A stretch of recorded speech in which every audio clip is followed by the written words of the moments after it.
Good morning, everyone. Welcome once more to the Aurum podcast, where we discuss all matters that relate to human resource capabilities and risk advisory. I'm your host, Anthony Kuria, and today I am with my co host, the in house specialist in HR, Zipporah Kuria. Welcome, Zippy. Thank you, Anthony. Good morning. Yes, we have our guest who is supposed to be on her way. I think there is a bit of technical issues with her connections, but she will join us as we go on. We hope that she'll be joining us very shortly. But we still are discussing on this month's narrative of risk and compliance, handling risk and compliance in the workplace. And especially the narrative that this narrative is really concerning how we can have risk control and we can do risk prevention in the workplace. Now, a quick brief. The Aurum podcast is run by Aurum Consultants, and we are a limited company specializing in human resource and risk advisory with a focused attention on resolving difficult human capital and business challenges. So, one of the biggest challenges in business is risk and compliance. So, Zippy, we always talk about risk. We in this podcast, the last since we began, the issue of risk and its mitigation and its prevention and its control has always intertwined with the issue of human resource capabilities. Let's begin by thinking let's talk about the workplace risks. Kindly help our listeners to understand this a bit more. Thank you, Anthony. And I think that's a good place to start this conversation this morning. And just to remind us really what is a risk, and especially when we talk about risk and the workplace. And we said when we were talking about this last week, we said risk is a chance or a probability that a person could be harmed while they Yes, are working for you, or they could yes, be in danger for whatever reason. yes. And when you talk about risks at the workplace, where there are people, there are risks. Where you are Sure. having to interact with people, there are risks that come with it. And I think we want to see what are some of these risks and how do we mitigate these risks so that again we make our businesses a place that thrive, we make our business a place that is conducive for our employees to work in. And most of the time, when you look at what the legal framework is, you'll realize as an employer you have a lot of responsibility in making sure you mitigate any risks that come in the workplace. And what are some of these workplace risks? We will look at some things like, for example, fire. You know, Mhm. it's a big risk. You have probably electricity. You are probably have some gas in your workplace or in your Mhm. business. Maybe there's a kitchen. There are areas where this risk could emanate from, and it's important for us to be aware this is a risk that we face when we are coming to work every day. Our employees are facing this kind of a risk. When we look Mhm. at this kind of a risk, for example, if we were to have a fire in our building, do our employees know what they're supposed to do? Do they know where they're supposed to go? As management, who is responsible? Assuming we are 100 of us in this building and there's an outbreak of fire, who takes charge? Who is responsible? Are we going to have a chaotic scenario because we are not organized and we are not aware? Something else that is important, sometimes we have work going on, like improving the workplace. Maybe we have construction going on. Maybe we have, some adjustments in the buildings going on. And these are risks that come. And again, as an employer, you need to ask yourself, how am I going to look at these risks? And how am I going to make sure my people understand these are risks so that, again, it doesn't become a problem? The other day, I remember there was a very sad story in the media where a building, I think a crane came, down, and workers were killed. Yes. And if you're the employer, for instance, that is a major risk because this is something that probably needed to have been foreseen. If it was going to be mitigated, what needed to happen? So again, I also saw another building go down the other day. The person who is constructing that building is an employer. You know, what Correct. mitigation measures have you put in place to ensure your employees are protected? The other thing, I would say, for example, is a risk, and I think right now we are dealing with it globally, is, for example, COVID-19. It's become a major risk and a threat at the workplace. How are we handling this? How are we making sure, we are understanding this risk, our employees are understanding this is a risk, so that again, we can be able to take care of each other. So those are just a few risks, Anthony, I would mention, but there's a lot of many other risks that come with the workplace, and especially when you have to engage people. I will take an example, for instance, for people who deal with drivers. Every Sure. day, a driver leaves the workplace, they are on the road, they come back. There are risks that are involved with that. The job itself comes with risks. So, Correct. does the employee understand this particular risk, so that again we can mitigate, we can put measures in place to control it? When you look at some organization, they deal with harmful products. They deal, for example, with like chemicals. Yes. Do employees understand the risk element of what they are handling? As an employer, do you understand this risk? And what are we doing to mitigate this risk? Wow, you have really brought up the issue of what is workplace risks. And as Aurum consultants, one of the things that we do here as risk advisory is to help business people identify the risks that their businesses are in, especially in relations to their workplace, to their staffing, and also find ways to either control them, whether it's things to do with DOSH or OSHA and those kind of things. When it comes now to insurable risks that can be insured, for example, you can take there are things like the statutory requirements to insure your staff for WIBA, Workmen Injury Benefits Act. And then now you can add on top of that things like the WIBA Plus, where you're now giving them a 24-hour general accident cover, personal accident cover. And then you can even top it up all there. You bring in elements to do with group life. You can also put a group life cover, which is really a benefit on top of that. The other things like medical and all those kind of things. But then you think about our typical workplace, the typical business person. There are those who are in, for example, who have schools. There are those who have factories. There are those who are consultancies, so they are basically in the office. Each of these particular different sets of business activities have unique risks to themselves. For example, you'll find a typical school maybe having school buses to take the students who are in that school from home to school and from school to home. As you discussed, they are drivers, but then there is the third party risk to the children whom the school is taking. So do they have a form of a risk mitigation strategy in case the children get injured while they are in the care of the school? There are those who have factories. There are those who have go downs. There are those whose staff are working like the way you've described, people who are doing construction. Beyond all those obvious risks that come with the particular set of activities, there are also other business risks now, away from the risk of boilers busting and these things like that. There's also now the business risk. For example, how quick is your turnover of your staff?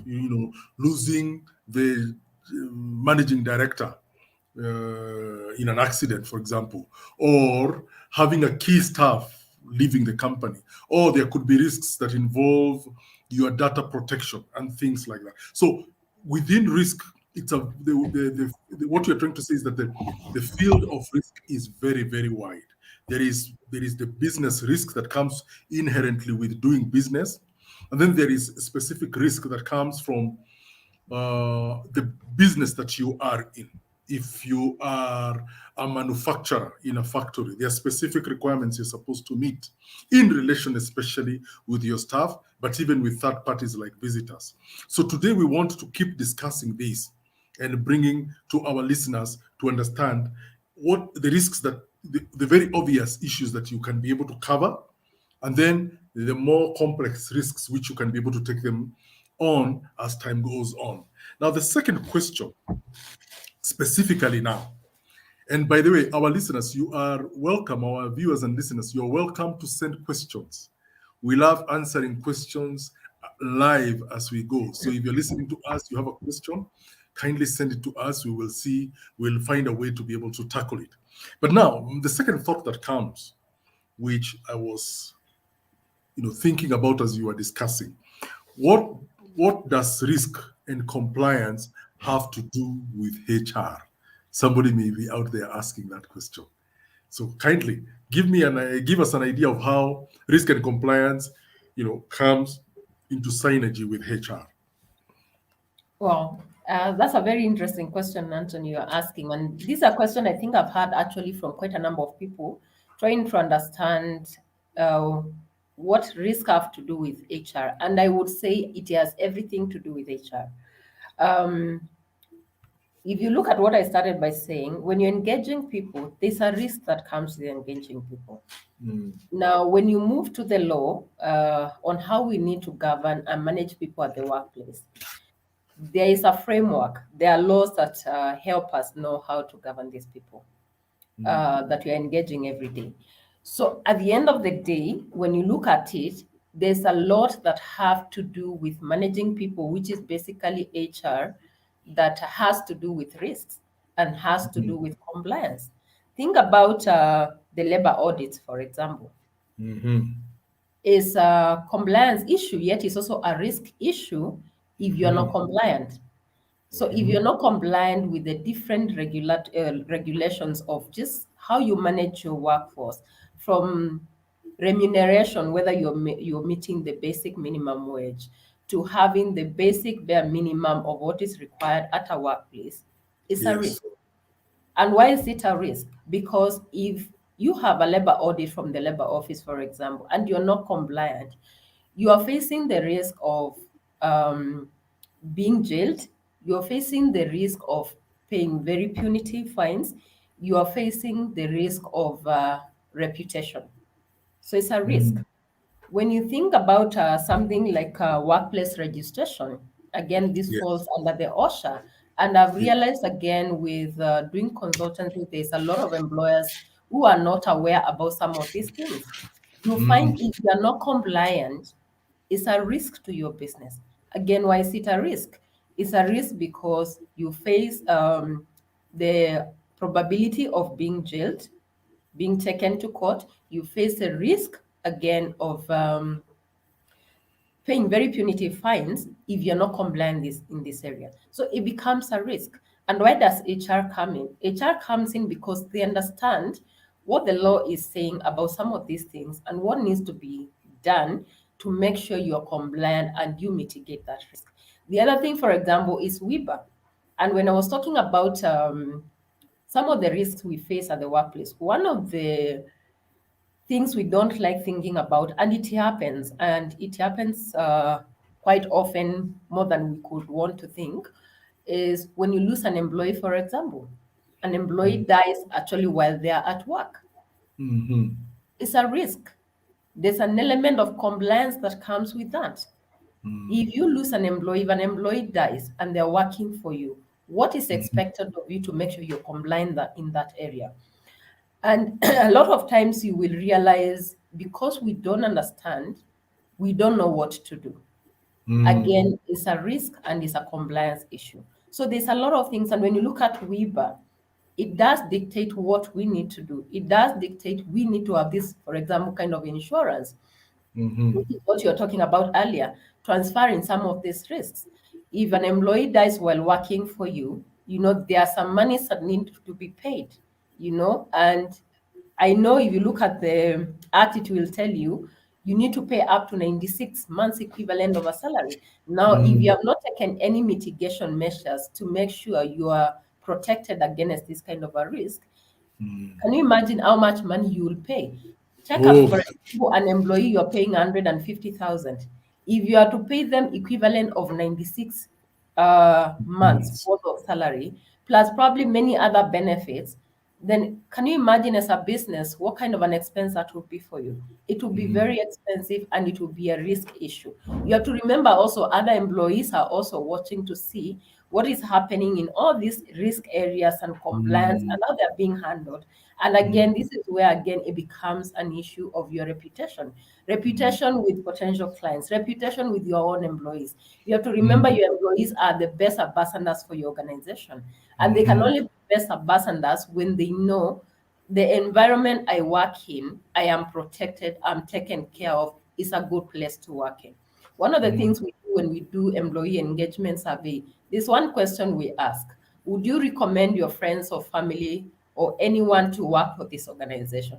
mm, And when you look at that question, depending on how your staff respond to that question, it will tell you whether they are comfortable being in that environment, whether they are mhm. comfortable working for you. So it's important for us to understand actually HR has a lot to do with risk and risk compliance. Wow, wow, wow, wow. Now, for our listeners who are out there, business people, you are an entrepreneur, you're wondering how does HR and risk come in? Now you've heard it from the in-house expert, in-house consultant, that risk and compliance in the workplace is tightly uh, tightly linked with your workforce. That there are certain statutory requirements that the government has put in place, that just the same way you can't go to drive a motor vehicle in a road without a license. It is statutory. If it is a motorcycle, if it is a tuk-tuk, if it is a motor vehicle of any kind, you need insurance. It's statutory. You'd be mad to go driving without insurance. Same thing, it is not very intelligent of any one of us who is a business person to go doing business without realizing there are certain statutory requirements by the government that come with insuring your staff. We've talked about the workman's injury benefit. That's the minimum. Then there are other issues. You look at your workplace and you see, okay, I've insured my staff, but somebody may walk into my office na ateleze anguke. Then what happens? That's called that's a liability to you. It's a third party liability. It's called public liability. The other issues that, for example, how you're doing business. And one thing ZPU mentioned there, and many people are not aware, is that when you take a WIBA cover, the government then requires you to have registered your business as the workplace to be registered as a place of work, so that even when you come now to insure your staff, it is registered they got injured or they passed away in a workplace that is recognized by the government.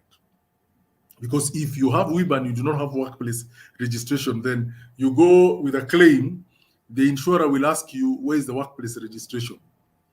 Yeah, you could be operating from a den, you're operating from a cave, from their perspective. You've got to be recognized by the government that you have a place that you're working from, and it is registered and it's confirmed, and it's very cheap anyway. So those are some of the things, and I like the way you've brought all these issues that interlink with staff, the financial risks that come with non-compliance, that could actually put a company out of business and even bankrupt the directors. And we are saying these things not to put fear. It's important to let our listeners know we are not putting fear to entrepreneurs. We're just telling them, look, compliance is straightforward. You can get consultants like Aurum to help you put your systems in place so as to mitigate and remove the risk of government, punishment, risk with your staff, not, when if they happen to pass away or they happen to get injured while working for you, and risks that also come from outsiders who are dealing with you. And if they are within your premises and you find yourself in trouble, then you're liable. Now, Anthony, actually, just to something I've just thought about, yes. and especially in the retail business. And one of the things that you will find they do a lot is enterprise risk management. And when they Correct. are doing enterprise risk management, you find they're doing loss prevention and loss control. And these are Mm, people who are dealing with commodities, for example, like supermarkets and all that. You've yes. seen there are companies who will be counter checking probably what the cashier has passed through the till and whether you Hmm. have paid for every product that you're carrying out. Yes. Now, again, to just respond to the question you asked earlier about what HR has to do with it, think about it. You might have all these people trying to achieve one mission, but if Mhm. HR is not party to what is happening, then Yeah. actually that particular responsibility might not be very successful. Yes. That what you're trying to achieve, you might not be able to achieve much. Why?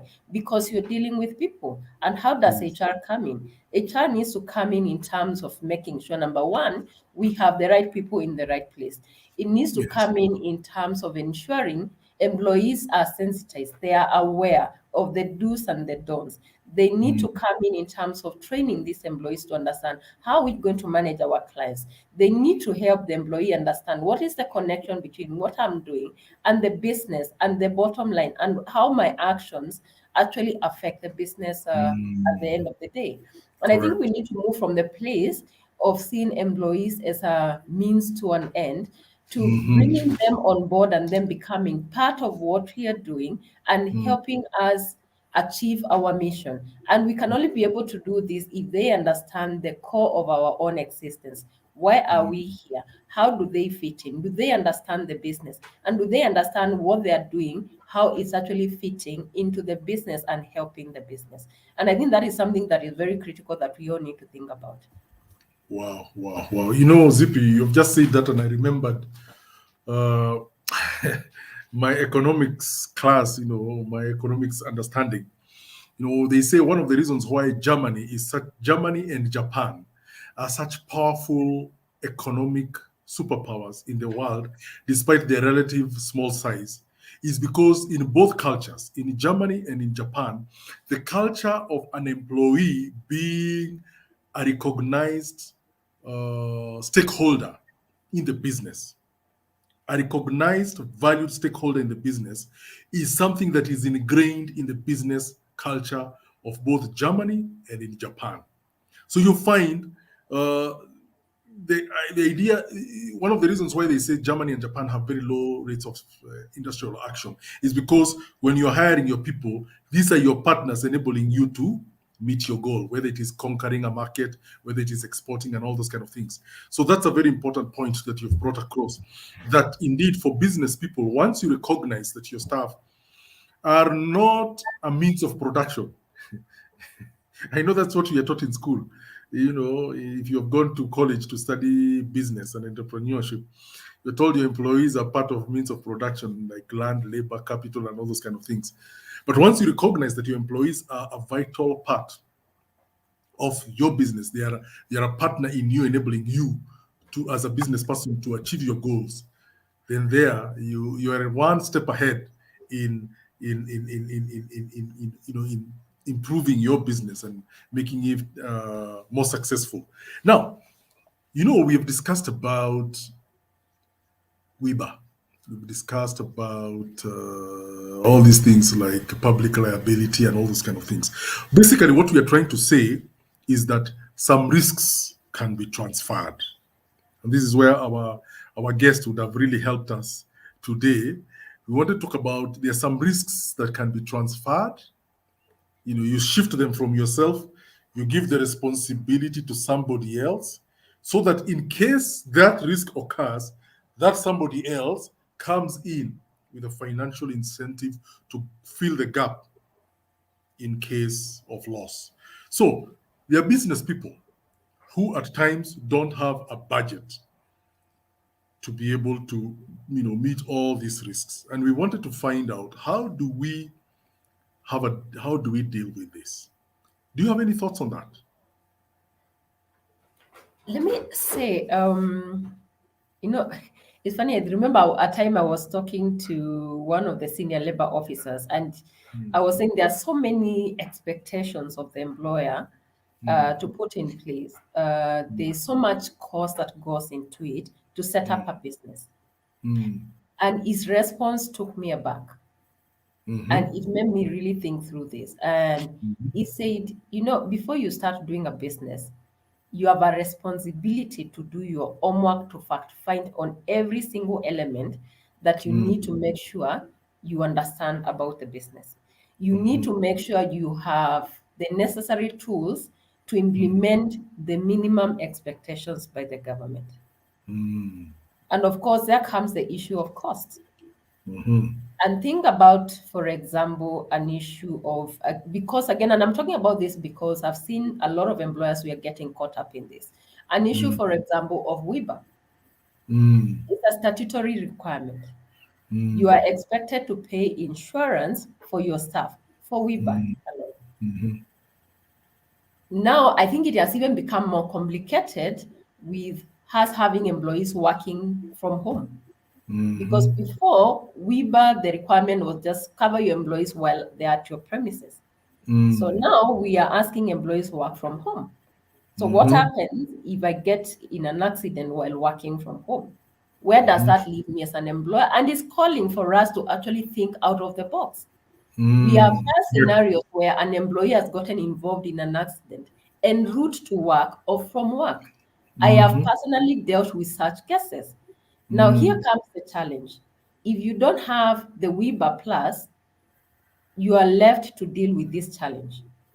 Think Mm. about the family of this person coming to say, this person actually got hurt right outside your gate. Then the Mm. insurance tells you it was not within the premises. So Mm. you are caught in between the insurance and the family of this employee. So as Mm. an employer, because you don't want to be caught up in a mess, what happens? You dig into your pocket to try and salvage the situation. And I think Mm. that's where the issue of transferable risk comes Mhm. in, because you need first to identify the risks. So Mm. this risk, for example, when we look at the WIBA, what are the risks? Can we identify the risks actually come in terms of even an employee probably, going to work is a risk. Mm. So as Mhm. an employer, what am I going to do about that? The law might be saying cover your employee while just within the work premises. Yeah. Yes. But does that risk extend to outside the workplace? Mm. Think about, True. and again, I've seen this where, an employer said, I don't have the money. I will do it next year. I will do it when I have the money. And the Mhm. unfortunate happens, an Yes. employee dies. Again, I have personally dealt with such situation, and we have found ourselves with the clients in court. Why? Because the family is saying compensation. Mm. The labor office has written, and of course, they are threatening to take you to court. And Mhm. it's a jailable offense for you as an employer. So these are risks that we are saying, yes, it's expensive, but becomes even more expensive when you're not compliant. Mm. When you think Okay. about NITA, for instance, Mhm. you might say, oh, it's expensive, especially if you have quite a number of employees. I don't know how I'm benefiting from this. But again, if you don't comply, at the point of complying, it becomes very expensive when the law catches up with you. So Mhm. what I would say, in as much as it might look like it's expensive, I don't have the budget, you need to think about it. You need to figure out, how do I budget for this? How do I work around this? If I'm working with an insurance company, is there an option of me paying this in installments? How do I Mm. work around this so that I cushion myself from unnecessary expenses, unnecessary risks Mm. that would Sure. make me end up closing my business? And I think that would be Mhm. my take on the issue of expense around this, because a lot of SMEs, we found ourselves in this scenario where we are thinking it's expensive, I don't have the budget. And what Mm. happens? I don't do it now. I will say I will do it after 3 months. 3 months down the line, you will still not have the money. So it's an Mm. issue of planning. How do you plan and how do you make sure you become compliant? Wow. Wow. Wow. To our listeners or business people there, managers or running the businesses, the issue of not complying, the issue of risk transfer is very critical. Okay. So, as Zippy has put it, if you have an employee whom you're paying 40,000 a month, you have several of them. It means then you have a budget to be able to take WIBA. Because remember, and let me bring to our audience the fact that WIBA operates in a very interesting way. They will look at the WIBA is actually very cheap when you think about it, because a typical trade, because they cover according to the trade. For example, a driver is classified as a higher risk compared to an accountant. Somebody, a foreman or a mechanic, is considered higher. But then even that higher, we are talking about 1 point something, 2 point something percent of the annual wages that this person is receiving. So if you have a number of staff who either you're in an office setup, and you're paying your staff an average of 20, 30,000, we are talking about percentages of between 0.5 to at most 3 point something percent of their annual wages. This is something, as Zipia said, if you're able to put aside money for that, you get a quotation, you look at it, you decide to put aside money or pay in installments with the insurer, then this is something that you can be able to comply with. And I have used the example of a car. Once you have a car, you don't say, Manze, it is too expensive to insure that car. You don't say that. Because if you're going to put that car on the road, you have to have some insurance, even if it's a third party. So the same mentality, and this is something I would like to get our audience to understand, that complying with the basic minimum requirements of risk transfer are much more cheaper compared with having a staff dying in your office or coming to work or going from work and now being confronted with the need to meet the requirements, because now the Ministry of Labor will be on your case, your staff are on your case. It becomes now a very big mess, which you will probably be forced to liquidate some assets to be able to meet. So these are some of the things that we discuss, and something you've also brought up, Zippy, which I hope we'll be able to discuss this. We'll bring somebody who is a specialist in insurance to be able to tell us this, an underwriter of sorts, where the scenario of COVID has brought something called working from home. So now your staff are working from home and you've taken a WIBA cover for them. So does the insurer also broadly redefine what a workplace is? Yeah, because if you've decentralized, like the last 1.5 years, many companies that did not require staff to be in the office were working from home. And even up to now, there are people who are still working from home. So if I am drinking my tea, nimwagilie computer, or I wake up from when I'm rising up to go to the loo, nianguke nichape chini na kichwa, and then it becomes a hospital case. Yes, I got injured while working from home, and I was working, and I have proof to show. So the insurance industry, this is something that will probably bring an insurance expert to help us, see how that industry is handling this matter. But And now, actually, just to mention on that, because I think that's yes, it's a reality right now with how we are working. yes, Um, Again, going back to identifying the risks we face as employers, I yes, think if you have staff working from home, let's take, for example, WIBA. I think the bare minimum you need to take is a WIBA plus. sure. The other Actually, thing, yeah, it's actually not WIBA, just then you WIBA. can add. Yes, you can add a GPA to it, and I mean the GPA part of it is a very small amount of money, and it comes as a benefit for your employees. So that's a Exactly. bare minimum I would encourage you to take. The other thing I would think, if you have staff working from home, to avoid having a lot of challenges, it's important to have a policy document. Have a policy Mm, that will guide how your employees are working from home. Have some mm, guidelines that are actually proving that your employees are working from home. Because mm, assuming you have to have a claim, perhaps the insurance will want to know, what proof do you have? So if mm. there's no form of documentation, then I would Yes. believe you will have a challenge. Again, I think it Mm, would also be important if you have a work from home arrangement with your team to have these conversations with your insurance company so that they are already aware of the risks and it's not coming as a shocker to you. In the event of a situation, the insurance is already aware that actually this client has the employees working from home. So I think those would be the bare minimums, even as we seek to engage mm, an expert in this area. As an employer, look at what are your risks, identify mm. those risks, then identify how you can mitigate those risks from where you sit.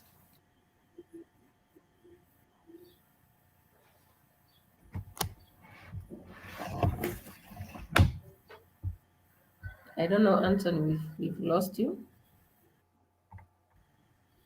Wow, there was a bit of a technical hiccup there, but I, yes, you you are saying something in regards to identifying the risks and having a system where your staff, even when they're working from home, are what's the word? It's a form of a job cut to detail that Anthony is working from home. I started work at 8. I finished at 6. I was in front of my computer. I have proof to show for it, for emails, conversations that were happening there. So that in case that unfortunate incident happens, then there is clear proof that you are working, that the staff was working, and the insurance company can be able to satisfy itself that this is not just a frivolous managed to discuss. Manage to discuss. There were items that we did not manage to discuss. For example, what do we do if risks are not transferable? That's a discussion that we'll probably have next week. We'll put that into discussion to be able to find out what if a risk is not discoverable, it is transferable. What kind of risks could this be that you cannot transfer? And my hope is that we'll continue discussing. We will continue having these conversations. So I would like to thank all those who logged in today to listen to us. I didn't see any questions coming in, but I presume the discussion was well covered by our in-house experts, Madam Zipora. And please, let's join us next week. We would love to discuss how to handle non-transferable risk and among other issues that rise with handling risk in the workplace. As I said earlier, this is the Aurum podcast where we discuss all matters that regards to HR and risk advisory. We are so glad that you took your time today. Zippy, we must be appreciative of everyone who